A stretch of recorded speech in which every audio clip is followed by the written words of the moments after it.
Week 14, the 5-8 Tampa Bay Buccaneers lose to the now division champions New Orleans Saints. This was probably one of the most frustrating games that I have seen, truly a tale of two halves, with the first half showing the Bucs dominating in all aspects of the game, holding the Saints to 3 points, and then the Saints coming back scoring 25 unanswered points in the second half, and the Bucs just unable to do anything whatsoever. This pretty much halts all the talk of a potential slip into the playoffs. I think now the playoffs are over, and the best case scenario, the Bucs can go 8-8, which probably is not that possible considering we are playing at Baltimore, which will more than likely be a loss, and in Dallas, which also may be a loss. Realistically, we might finish the season, best case in my opinion, at 6-10, but the playoffs are definitely out of reach now, barring a miracle and other teams in the hunt completely falling apart like we have. So before I get started on the winners and losers, if you are new here, make sure you subscribe, like this video,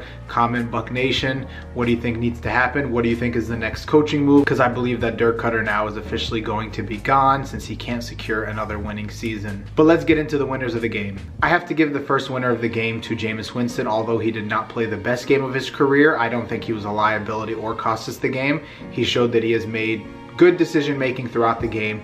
I don't blame a lot of the sacks or a lot of the incomplete passes on him, because it turned out that the O-line became a turnstile, and literally every single play he was pressed out of the pocket, he had to scramble. The Bucs offense generally relies on long developing plays, so Jameis Winston did not have as much time to sit back in the pocket and wait for plays to develop, so he had to scramble out of the pocket, and by that time there was always 2 or 3 defenders on him. I credit him for a couple of the plays that he made where he had to actually break out of some sacks and he turned it into something, but you know, you can't generally sustain that throughout an entire game. He was under 50% of his passes. He threw 2 touchdowns and 1 interception, but the interception I don't blame on him or say it cost us the game, because we were down 14 and it was just a desperation throw at the end of the game. So generally those are bound to happen.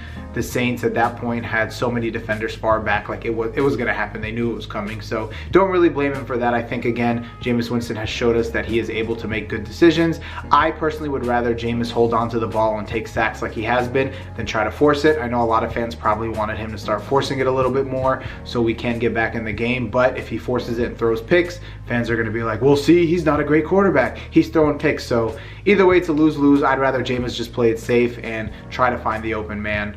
I don't think he's at a point where he should be forcing it, considering how the routes take so long to develop. The second winner of the game, I have to give it to the defense, although in the second half they did not play their best, but they did have 1 interception of Drew Brees in the first half and 1 strip sack by Carl Nassib.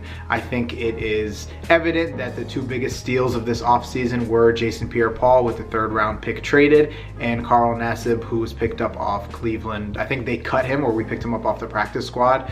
Both of those players in this past couple of weeks have really wreaked havoc, and they're both very great. I think it's good to know that we have good anchors on the defensive end position for the next couple of years. So I think the defense did a decent part. They held Drew Brees to 201 yards. Drew Brees wasn't really able to get super comfortable. Yeah, he completed a high percentage of passes, but they were all for very, very short amounts of yards. We did give up over 100 yards rushing, but again, when the Saints took the lead and started running the ball more, that's generally what's going to happen. I don't blame the defense for this loss. I think the reason we lost is because the defense in the second half wasn't able to hold the Saints, on top of the offense not being able to generate plays and gain yards, and then the special teams, which I will get into in a little bit. The third winner of the game I have to give to Cameron Brate, just because he caught 2 touchdown passes.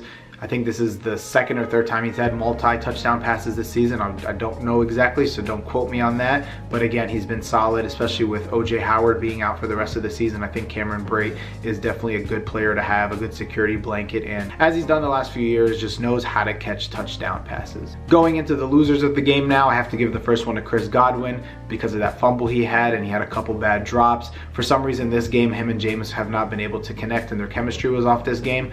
I'm not too worried about it because they've shown that they normally have good chemistry. I think it was just this one game, so I'm not too stressed about it. Godwin could have played better. That fumble, although luckily it was recovered by Cameron Brate, but again, it's not good to have, and this season has fumbled a couple of balls where right when he catches it, he gets hit really hard. I think he needs to work on his ball security a little bit more. The second loser of the game, I have to give it to the offensive line because they were completely atrocious, giving up so many sacks, so much pressure. Literally in the second half, it was like every single play they could not hold the defensive line. On that last final drive where Jameis threw the pick, the Saints rushed 3 players on 1 play, and we still had a holding. Like, How do you have a holding when only 3 players are being rushed and there's 5 players on the line? Like, it doesn't make any sense. So many penalties on the offensive line. I feel like in the second half there was a stretch of 7 plays where we had 5 penalties on the offensive line between false starts, hands to the face. We had a couple holding calls. It's ridiculous. This O-line is horrible and it needs to be rebuilt. And honestly, I feel like Ali Marpet is the only player that should be secure on the O-line.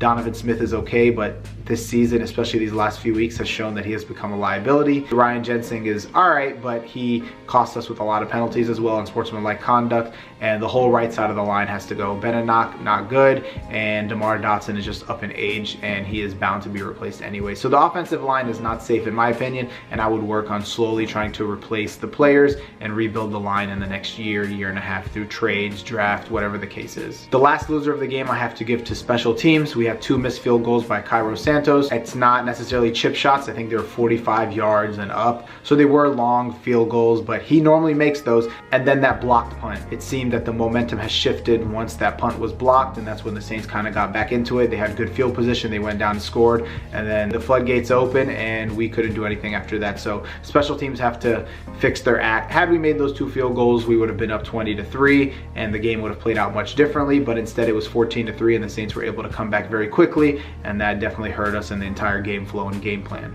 Overall, I think this was a bad performance by the Bucs and definitely shows why Dirk Koetter has to go. I think that second to last drive where Jameis took the sack on 3rd down and it ended up being 4th and long, there was like 5.5 minutes left, and I don't know why we punted in that situation, even though it was long yardage. We knew that we couldn't stop the Saints, and their defense has been giving us fits the whole second half, so we're down. I think at that point we were down 11 points, so why not go for it on 4th down? And if you get it, that's fine. If not, you're in the same position anyways as punting. I don't know why Dirk Koetter thought the defense would be able to stop the Saints, get the ball back with enough time to score, and then somehow get the ball back at the end. It just didn't make any sense. I think it was bad timing on his part. Then he was using timeouts with 5 minutes left, 4 minutes left. Didn't make any sense. I think he had too much faith on the defense. I don't know, it just didn't make sense. So I definitely think for sure now he's gone. Best case scenario for him, if we win out, we go 8-8, which is still a disappointing season. I don't think we do win out. I think we go 6-10, maybe 7-9 if we are lucky, but a losing season definitely gets Dirk Koetter out of here. I think Jameis stays, as I've been saying these last few weeks with the way he's been playing. He's been tucking the ball, running it. Again, he led the team in rushing yards for the 2nd week in a row. He's making better decisions, and I think with a better coaching staff and better offensive scheme, he can play much better. Similar to what McVay did again with the Rams. I've talked about this before. The Rams were like one of the worst offensive teams. Jared Goff looked like a bust.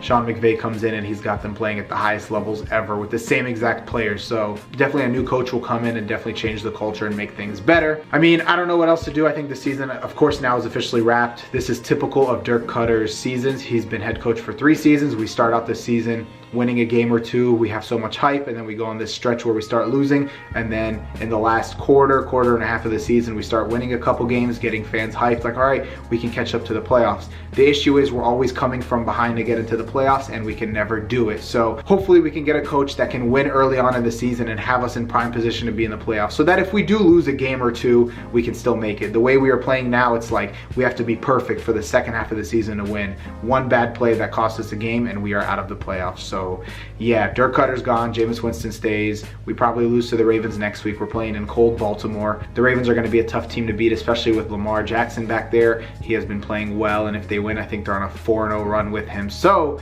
yeah, that is it, Buck Nation. Thank you for tuning into my video. Once again, if you are new, subscribe, like this video, comment who you think our next head coach should be, and what do you think are the top 3 most important things that we need to work on as a team to build a contender. So yeah, let me know.